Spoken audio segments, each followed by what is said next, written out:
সম্প্রতি আমেরিকায় গিয়ে বিতর্কিত মন্তব্য করেছিলেন রাহুল গান্ধী। ভারতের জাতভিত্তিক সংরক্ষণ ব্যবস্থার যৌক্তিকতা এবং বর্তমান পরিস্থিতিতে শিখদের স্বাধীনভাবে ধর্মাচরণের অধিকার নিয়ে সংশয় প্রকাশ করেন তিনি। এমনকি প্রধানমন্ত্রী নরেন্দ্র মোদীকে নিয়েও মন্তব্য করতে দেখা গিয়েছিল তাঁকে, আর তা নিয়ে বিতর্কের শেষ নেই। সম্প্রতি তার জবাব দেন প্রধানমন্ত্রী।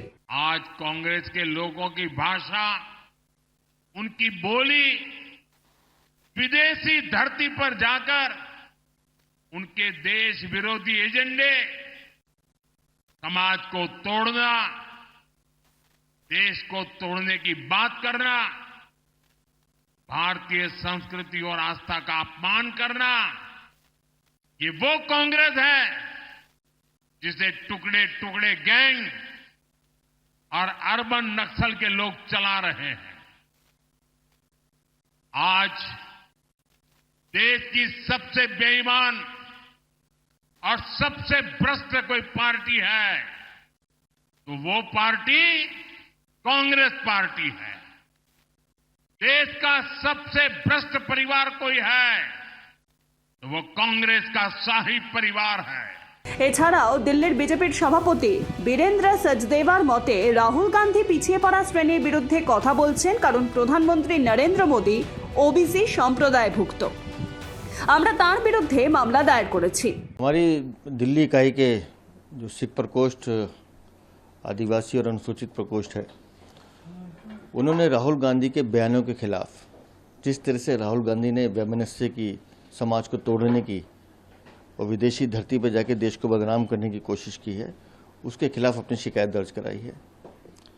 ये वही राहुल गांधी हैं जो देश में तो कुछ और बोलते लेकिन विदेशों में जाकर आरक्षण खत्म करने की बात करते हैं।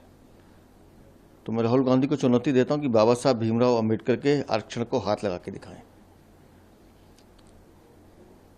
संविधान ने, बाबा साहब ने इस देश को इतना बड़ा एक समाज को जो आरक्षण का एक बल दिया है, उसको छूने की हिम्मत करें राहुल गांधी।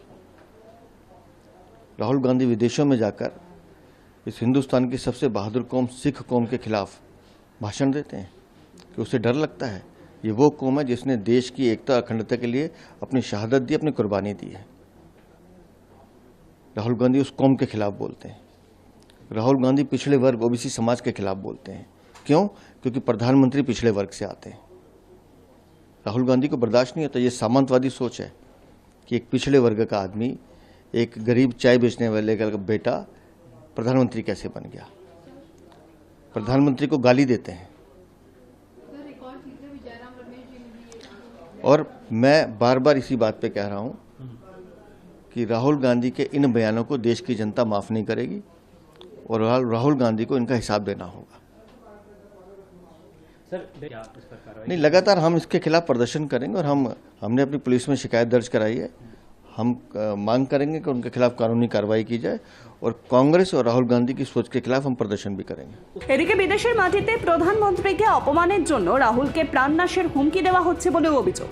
সম্প্রতি তা জানিয়ে প্রধানমন্ত্রীকে চিঠি লিখেছিল কংগ্রেস, আর এবার কংগ্রেসের অভিযোগের পাল্টা জবাব দিল বিজেপি। বৃহস্পতিবার বিজেপির সর্বভারতীয় সভাপতি জেপি নাড্ডা কংগ্রেসের প্রধান মল্লিকার্জুন খার্গেকে চিঠি লেখেন। কিভাবে অতীতে কংগ্রেস নেতারা প্রধানমন্ত্রীকে অপমান করেছেন তা সেই চিঠিতে উল্লেখ করেছিলেন তিনি। কখনো সাপ তো কখনো কাঁকড়া বিছে, কখনো আবার রাক্ষস পকেটমার বলেও মোদীকে আক্রমণ করেছিল কংগ্রেস নেতারা। হাত শিবিরকে কার্যত সে কথা মনে করিয়ে দেন জেপি নাড্ডা।